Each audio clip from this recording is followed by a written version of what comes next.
Good morning, everyone. My name is John Sears. I am the Lean Coordinator for the Vermont Department of Environmental Conservation.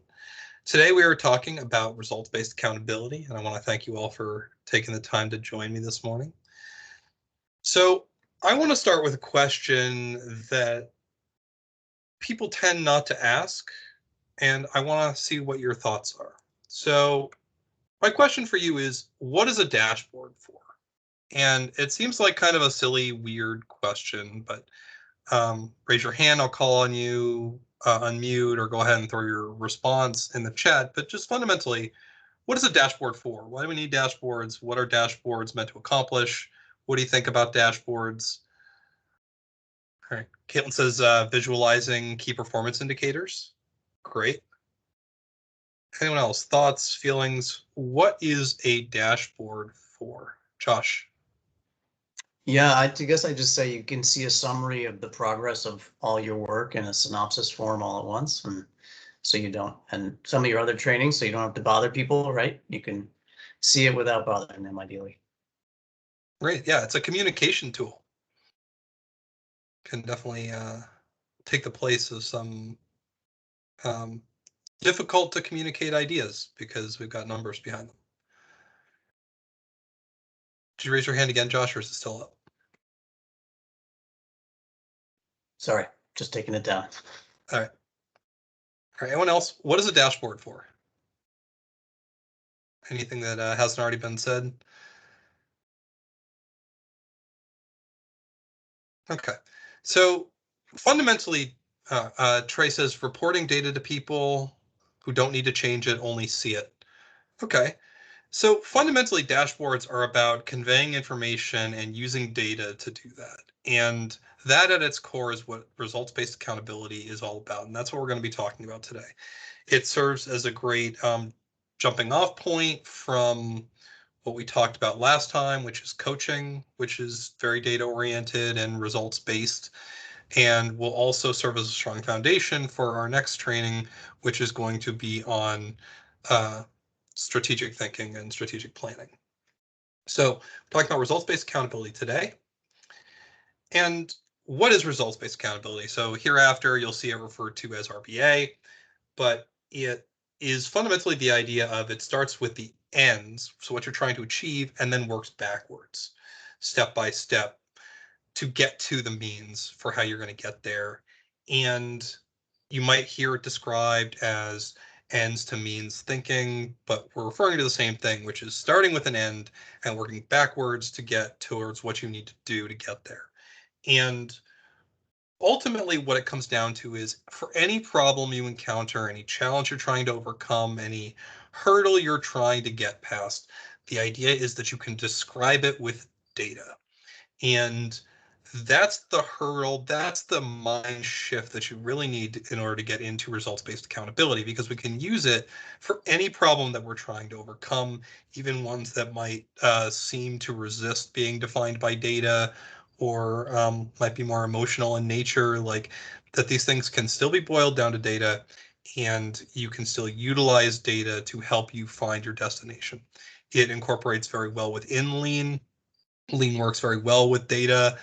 And although we're going to be talking about a turn the curve framework, it's a different way of looking at things as compared to an A3, or it's a problem solving methodology, but it's oriented around data. That's what we're going to be talking about today. So what is a turn the curve template? So a turn the curve template is how you problem solve using results-based accountability. So ultimately you choose an end, and that end can be either a result with a indicator paired to it, and we're going to be talking more about what those are, or it can be a performance measure. So it's a target, a thing we aspire to achieve. That's what you start with in results-based accountability and turn the curve. Once you have that defined, you start to ask how we're doing. Once you have your indicators or your performance measures, you want to graph the baseline. So how over time has the thing that we are using to define success changed? Because we need to understand historically how that information has been framed. What is the story behind the curve of that baseline? So there's a reason why it is the way that it is. Nothing just happens magically. There were decisions that were made, there were factors at play that got us to where we are, that lead us to this challenge that we must overcome. And so the better we understand that, the more successful we can be at turning the curve. In order to be successful, we have to ask who are the partners that have a role to play in turning the curve. So just like any good lean project, you need to know who are your key players, who are the people that you need to involve in order to be successful. You're going to want to ask what works to turn the curve. So what are the factors that can push the thing in the direction we want it to go to? So what are the means that we have to reach our end? And then what do we actually propose to do? There might be a lot of things of varying degrees of applicability that we ultimately want to try, but where do we want to start? Some or all. Determine what you and your partners propose to do to turn that curve. So that's the primary framework of a turn the curve, and it's how we use results-based accountability and that ends to means thinking to achieve our goals. Any questions there before we move on? I promise future slides will have less text, but it's really important to get across the idea of how ends to means thinking transfers over into action. Okay. So when we are talking about ends to means thinking and we're talking about results, we want to start by identifying a population. So a population is the end result of who we are targeting these efforts towards. Like, who are we trying to change the lives of? So if we are environmental conservation, we are talking about um, the people that partake of the environment or the environment itself. Like, what are the measures that we go there? If we are talking about turning things around for our staff or internal measures, that could be all staff. So who are the people we're trying to help in a broad sense? Next, you ask, what is the quality of life or condition is desired for that population? That's what we're talking about when we're talking about a result. So we're taking a thing or people and we're making things different for them. What do we want to change? That's the result that we want to orient ourselves around. And where do you want to end up fundamentally? Wetlands are protected, staff are motivated and happy, applicants get their permits in a timely manner. These are the kinds of things that we consider when we're talking about things in environmental conservation, but you have to ask that question for every results-based accountability approach you want to take, whatever field you're in, whatever work you're trying to do. Consider who you're trying to help and how you're trying to help them. So taking the challenge that you're facing and orienting it around what does the desired condition look like? And this is the tricky one where people can often get hung up is ask, how will the extent to which that result is being achieved be gauged? So basically, how do you measure if the result is achieved? Because you need to know if you've succeeded or not, because ultimately, that's why we have dashboards. That's why we use data, because we need to be able to measure our progress towards our goal and then know if we've achieved it. A lot of times people will set forward without any clear idea of what that is and never know if they've achieved their goal or if they've even gotten closer to it. And ultimately, if you want to be successful in any initiative, you need to use data in order to track that. And that's what the indicator is. So, all right, how do you get an indicator, right? Like a lot of the things that we've talked about, so wetlands protected, staff are motivated and happy, applicants get permits in a timely manner. Some of those lend themselves naturally to data, other ones don't. So how can we get there? So you're going to come up with a bunch of candidate indicators, and we'll talk about how to brainstorm what those measures might be. But each indicator or potential indicator you identify, each measure you've chosen to evaluate can be itself evaluated by a certain set of criteria. So each measure comes with a communication power, a proxy power, and a data power. And this is something I think about a lot, but it's a lot of thinking I don't necessarily put down on paper. But communication power is how well is anyone other than you going to understand it? Because if it is an indicator like for applicants get their permits in a timely manner, something very simple to use might be total time. So how long does it take for a permit application to be sent in to how long does it take to receive your permit? That is a very high score. So these can be ranked on high, medium, low. For communication power, it's simple, it's straightforward. I understand it. People intrinsically understand it. Something like that also has a decent amount of proxy power. So what does it say about the importance of that measure? So how well does it represent the goal you're trying to achieve? So something like wetlands are protected. You could have a metric for acres of wetland protected. That's something that might have a high proxy power and decent communication power. It's also pretty easy to collect. But something with a low proxy power might be something like, why would you ever use something that doesn't strongly connect to your result? It might ultimately come down to data power, because you need to be able to collect the data.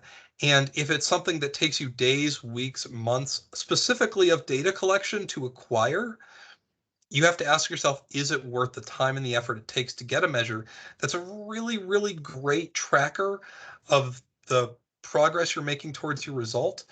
But if you're not going to do it because it's too much work to do, that's something with weak data power. So the indicator that you choose, or indicators, because you want to focus on 1 to 3, excuse me, is going to be a balancing act between communication power, proxy power, and data power. So how well will anyone understand it? How well can it be communicated? What is the proxy power that it has? How representative is it of the results? And the data power of how easy is it to get it? How timely is it?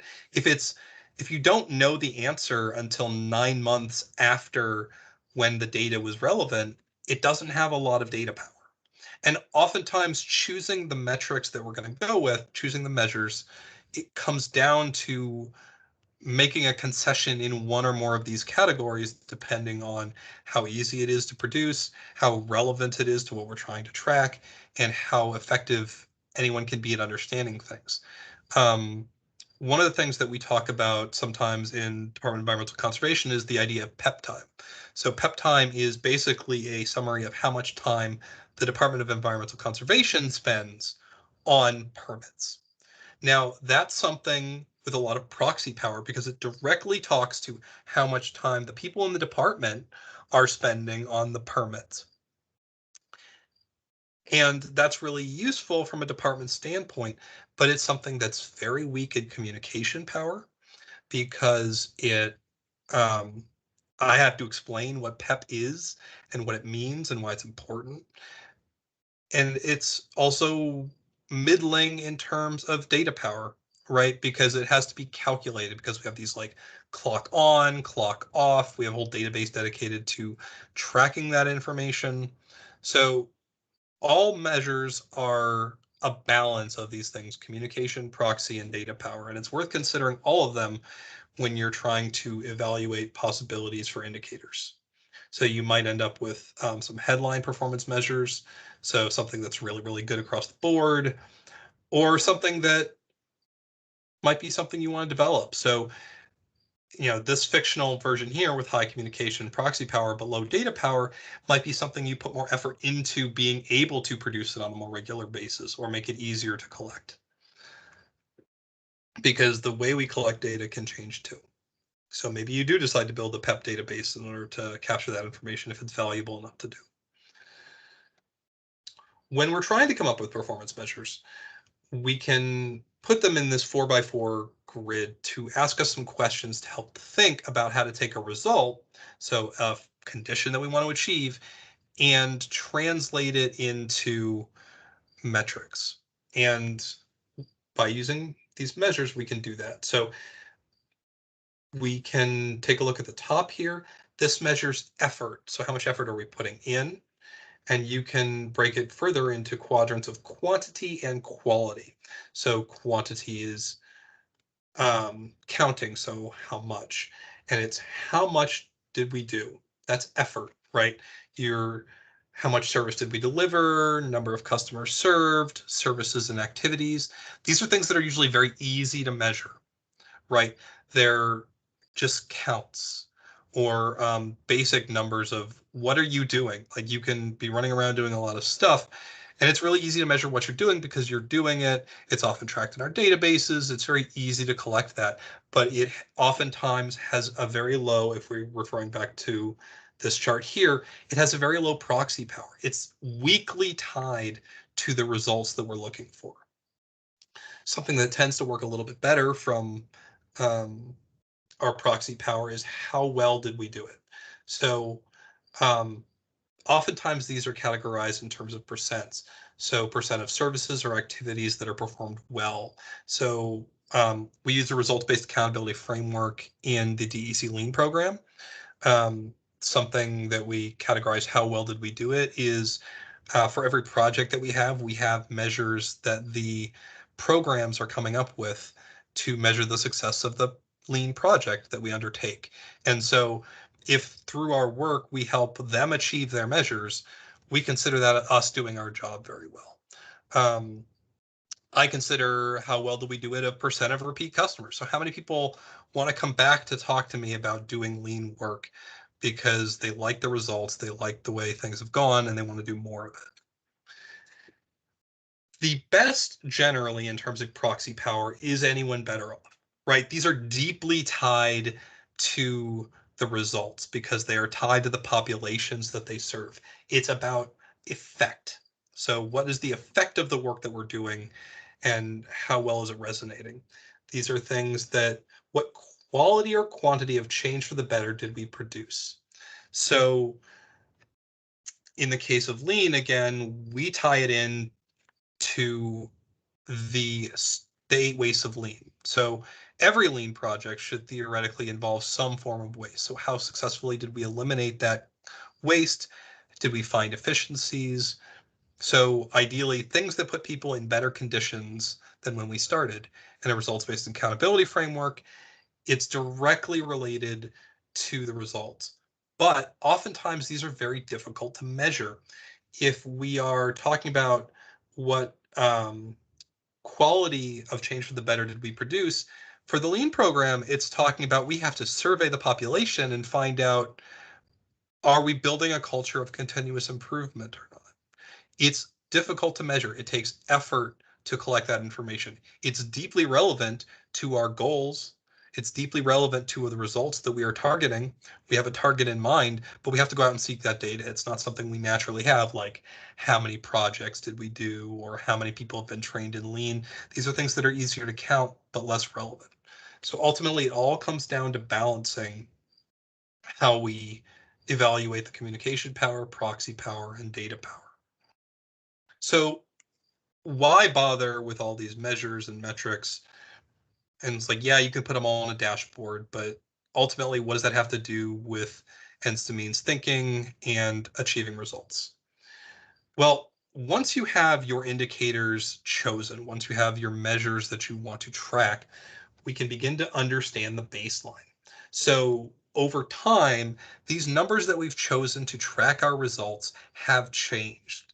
And understanding how they've changed and how they've gotten to where they are now is fundamental to understanding where we need to adjust or change in order to have them reach our desired outcomes. So we need to be able to answer the question of how are we doing right now? You want to go back as far as you can. So the longer the baseline, the better prepared you are, and understand what's the story behind the data. Again, no one can pretend that the data just got there on their own, right? They are, if you've done a good job choosing your indicators and measures, it's tied to things that are relevant to this, to the results that you're hoping to achieve. And you want to understand what impacts those indicators. So what makes the numbers go up? What makes the numbers go down? And there's a couple of ways you can do that. Um, we're going to talk a little bit about force field analysis because it's a tool that people don't see as much, at least in the work that I've done, because it's deeply tied to the numbers. You can also do a root cause analysis, so something like a 5 whys or a fishbone or Ishikawa diagram to understand what are the contributing factors to the numbers being what they are. and also trying to understand who has an impact on it. A lot of times, especially for some of the things with high proxy power, you also have relatively little control over it. So, for example, if you're trying to stamp out hunger, and you're getting out a lot of lunches, you're having an impact, but it may not be the be all and end all that governs a number. Just because you're a small contributing factor doesn't mean that it's not worth tracking. It's just worth considering how much impact do you have, how much impact does everyone else have, and how much can you move a number. So let's talk a little bit about what force field analysis is. So I want you to keep this picture in your mind as we move forward of the ideas of restricting factors, which might push the line up or down, in this case down, and contributing factors, which push the line up. And this baseline right here can represent any indicator you can imagine.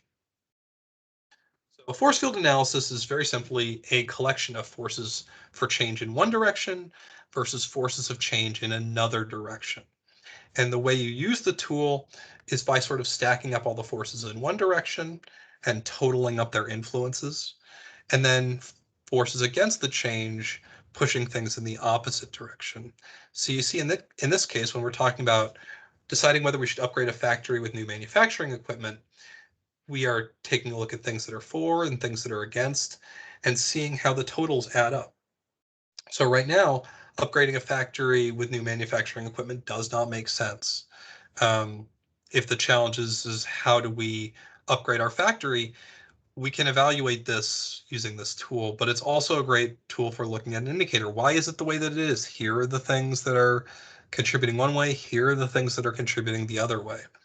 And these items that are the contributing factors that are pushing the measures in specific directions become a really strong foundation for evaluating strategies or or choosing things that you want to try and get things to move in the direction you want. And that flows very naturally into how will you turn the curve. So the numbers are where they are. We know the results we want to achieve. So what are we going to do to make that baseline move in the direction that we need it to go? So a lot of times these involve brainstorming strategies and evaluating those various brainstorming strategies. You might come up with a dozen things that could work, but you have to pick and choose because we're all busy. We all have competing priorities. So you might not be able to do a dozen different things. You might only be able to do one or two. Or maybe you want to try a dozen things over the next 5 to 6 years. And that's when we get into strategic planning. And that's what we're going to be talking about next week. But it becomes important to evaluate these brainstorming ideas. So you can do a very robust evaluation. So if you have a really strong understanding of how these factors contribute, you can take a look at leverage. So how much can it move a number up or down? Feasibility. So are we able to do the thing? It might move the needle a lot, but if it's going to take a really long time to do or it's really cost inhibitive, you might not want to take that approach. Specificity. So can you narrow the scope or broaden the scope to change how you want to do it? And then the values. So you always want to keep in mind the values of your organization and what you're striving to achieve. Alternately, there are a lot of ways you can evaluate ideas. I really like this impact effort matrix. So through part of a strategic planning exercise with the forest program, we asked how might we reduce instances of non-permitted fires. We had a ton of ideas, but the impact effort matrix puts it on a 2D chart of things that are farther to the right have greater impact, and things that are farther up require more effort. So ideally, we want a lot of things that live down in this corner, right? High impact, low effort. This forms the first category, the things you really want to try because they don't require a lot of effort, but they still have a fairly significant impact. Things in this quadrant are either high in impact, but also require a lot of effort, or maybe lower impact, but also less effort. And then back here are ideas that might be worthwhile doing eventually one day, but definitely not at the top of our to-do list because they're relatively minimal in impact, but also require a lot of effort. So evaluating the things we want to do because there might be tons of ideas. So picking and choosing becomes really important. So That's results-based accountability. Again, I know it's kind of a whirlwind tour, but it shows and highlights the importance of how we use data and the relevance it has to achieving our goals. Any challenge you're trying to face can utilize data, and it's through the results-based accountability framework that we can achieve those results. So any questions on that? I know that was a lot to show. I'm happy to go back further in the presentation or talk more about anything that you guys want to talk about. Caitlin. Thanks, John. This was a really awesome presentation, as always. This is more of just a comment. And then I'm really inspired by this ends to means thinking, because often in government, we hear the phrase, we will just get to what we get to, which doesn't really inspire greater performance, as compared to we have a goal of making 30 widgets per month. So how can we get there? Which often drives greater performance in the private profit-driven sector. So I just really like that this approach focuses on improving our performance to meet a goal or a deadline, rather than just adjusting our goals and deadlines based on capacity or process limitations. So I really like this way of thinking. I'm going to try to incorporate this a lot more. So thanks. Yeah, and what's really great is it prevents a lot of the running around, right? The idea of like, let's do a thing. And instead it reframes it in terms of like, what's the result we're trying to achieve? And what's the best way to get there? And that's ultimately what results-based accountability is. And to tie it back in with the first question I asked about dashboards, these indicators and these measures that we're utilizing become the basis of the dashboard that you look at, so that you can tell, are you making progress towards your results? Yes or no. If you're a manager, a supervisor, a director, you can look at it in an instant and know we're making progress towards what we want to achieve. Just like Josh mentioned, like, are we getting there or not? I can know based on how the numbers are changing and evolving. That's ultimately why we use dashboards. We can use them to track performance. We can use them to track progress towards results. So I want to thank everyone for their time today. We're at time right now. As always, you're free to send me any questions you might have and follow up afterwards. So thanks everyone for your time today. And I'll see you in 2 weeks for our final presentation on strategic planning. So Thanks, thank you all so John. much. Thank you.